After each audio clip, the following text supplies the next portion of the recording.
Friends, आज की इस नई वीडियो में आपका स्वागत है। आज हम करने वाले हैं एक्सरसाइज 8.2 चैप्टर 8 ट्रिग्नोमेट्री का क्वेश्चन नंबर 3। क्वेश्चन नंबर 3 है, वो क्या बोल रहा है, वो कह रहा है कि if tan a plus b is equal to √3 and tan a minus b is equal to 1/√3, जो 0 डिग्री से बड़ा है a प्लस बी और छोटा है 90 डिग्री से। तो इसमें दिया हुआ है कि जो a है वो b से बड़ा है, तो हमें फाइंड करना है a एंड b, हमें निकालना है। तो हमने इस क्वेश्चन को यहाँ पे उतार लिया है। देखिए यहाँ पे जो है tan a प्लस बी यहाँ पे कितना दे रखा है, √3 है ना, and tan a minus b जो है वो हमें दे रखा है 1/√3 के बराबर। ओके, अब देखिए tan की वैल्यू √3 कब होती है, tan की वैल्यू √3 है जो वो होती है tan 30 डिग्री पर, है ना, tan 30 डिग्री पर होती है। आपको पता होगा ये तो 30 डिग्री पर ही होती है ना, नहीं 30 डिग्री पर नहीं, ये होती है 60 डिग्री पर। ओके, tan की वैल्यू जो है √3 वो tan 60 डिग्री पर होती है। तो अब देखिए, अब हम यहाँ पे लिख देंगे tan a plus b is equal to tan 60। इसको हम ऐसा लिख सकते हैं tan 60 के बराबर। ओके, अब देखिए यहाँ पे अब हम करेंगे tan a माइनस बी। अब इसने ये भी दे रखा है tan a minus b is equal to 1/√3 है ना। अब देखो tan की वैल्यू 1/√3 कब होती है, जब tan होता है 30 डिग्री के बराबर, है ना। तो देखिए इसको हम ऐसे लिख सकते हैं tan a minus b is equal to tan 30 degree, है ना। अब देखिए इस tan से यहाँ पे ये tan कट जाएगा, angle a plus angle b is equal to 60 degree बच जाएगा यहाँ पे, है ना। और यहाँ से tan से tan कट जाएगा तो यहाँ पे बच जाएगा angle a minus angle b is equal to 30 degree. अब देखिए यहीं पे एंगल b से एंगल b कट जाएगा। हम यहाँ पे वो कर रहे हैं कि फॉर्मूला यूज होता है ना, जो उसको मल्टीप्लाई करते हैं तो उसके बराबर करना होता है, तो हम इसको यहाँ पे काट देते हैं। तो देखिए तो ये 2 एंगल a हो जाएगा इज इक्वल टू 60 प्लस 30 को क्या होता है 90 डिग्री के बराबर। तो यहाँ से एंगल a है जो वो 1 निकल जाएगा 45 डिग्री के बराबर, है ना। अब एंगल a है जो वो 45 डिग्री के बराबर है, तो हम यहाँ से एंगल b भी निकाल लेंगे। एंगल b को हम यहाँ पे यूज करते हैं, angle a plus angle b is equal to 60 degree दे रखा है यहाँ पे। तो यहाँ पे एंगल a की वैल्यू रख देंगे कितनी, 45 degree plus angle b is equal to 60 degree, है ना। तो यहाँ से एंगल b है जो वो 15 डिग्री के बराबर आ जाएगा। अब देखिए एंगल a कितना है 45 डिग्री और एंगल b है वो 15 है। तो इन्होंने पहले ही कहा था यहाँ पे जो a है वो b से बड़ा है, तो जब देखिए a जो वो 45 डिग्री है एंड एंगल b है वो 15 डिग्री है। तो ये दैट्स इट।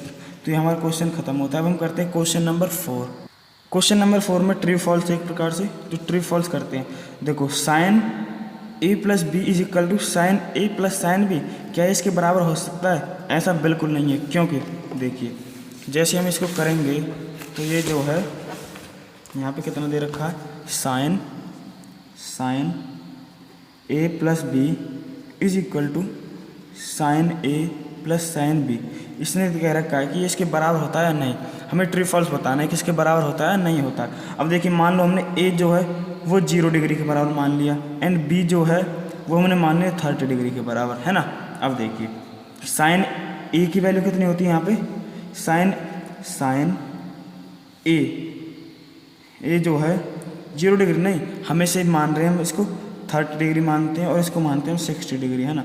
अब देखिए साइन यहाँ पे 30 प्लस 60 डिग्री हो जाएगा, है ना, is equal to sine 30 plus sine 60 degree, है ना। अब देखो 30 प्लस 60 कितने होता है 90 डिग्री, और साइन 90 डिग्री की वैल्यू कितनी होती है 1 होती है, इज इक्वल टू साइन 30 की वैल्यू क्या होती है, साइन 30 की वैल्यू जो है वो होती है, साइन 30 की वैल्यू होती है 1/2 प्लस साइन 60 की वैल्यू √3/2। तो देखिए यहाँ से 2 इसका एलसीएम आ जाएगा 1/√3। तो देखो ये 1 इज इक्वल टू 1 प्लस √3/2 आ गया, ये बराबर नहीं है, तो इसी के साथ ये हमारा फॉल्स हो जाएगा, है ना। ये जो हमारा फॉल्स हो गया। अब देखिए the value of sine theta increase as theta increase. इसमें पूछ रहा है कि जो साइन थीटा की वैल्यू है वो थीटा बढ़ने पर इंक्रीज, जब थीटा इसका इंक्रीज करेंगे तो वो इंक्रीज होगी या नहीं।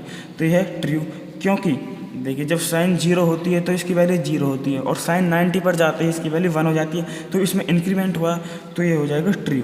And the value of cos theta increase as theta increase, तो ये फॉल्स, क्योंकि जो कॉस थीटा है, जो कॉस 0 की वैल्यू जो होती है वो 1 होती है और कॉस 90 की वैल्यू जो 0 होती है, तो यहाँ पे डिक्रीजमेंट हुआ, तो ये हो जाएगा फॉल्स। अब देखो यहाँ पे पूछ रहा है sine theta is equal to cos theta for all values of theta. इसने कहा है कि साइन थीटा की वैल्यू जो है वो कॉस थीटा के बराबर होती है, जब उसका थीटा की वैल्यू जो बराबर होगी तब देखिए साइन 0 की वैल्यू जो होती है वो होती है 0 एंड कॉस 0 की वैल्यू क्या होती है 90, कॉस 0 की वैल्यू होती है 1, तो ये हो जाएगा फॉल्स। ऐसा कभी भी सही नहीं होता, ये बराबर नहीं होता है, तो ये हो जाएगा false. Cot a is not defined for a is equal to 0 degree. अब देखो जब इसका थीटा जो है वो 0 डिग्री के बराबर लेंगे तो कॉट 0 डिग्री वो नॉट डिफाइंड के बराबर आएगा, तो ये हो जाएगा ट्रू, क्योंकि देखिए यहीं पे आप देख लीजिए जो कॉट ए की वैल्यू जब 0 डिग्री है तो ये नॉट डिफाइंड है, तो ये हमारा ट्रू हो जाएगा। तो फ्रेंड्स इसी के साथ हमारे थर्ड और फोर्थ क्वेश्चन कंप्लीट होता है। अब मिलते हैं अगली वीडियो में जिसमें हम एक्सरसाइज 8.3 का question number 1 and question number 2 करेंगे। तब तक के लिए bye bye, take care, keep on study, bye.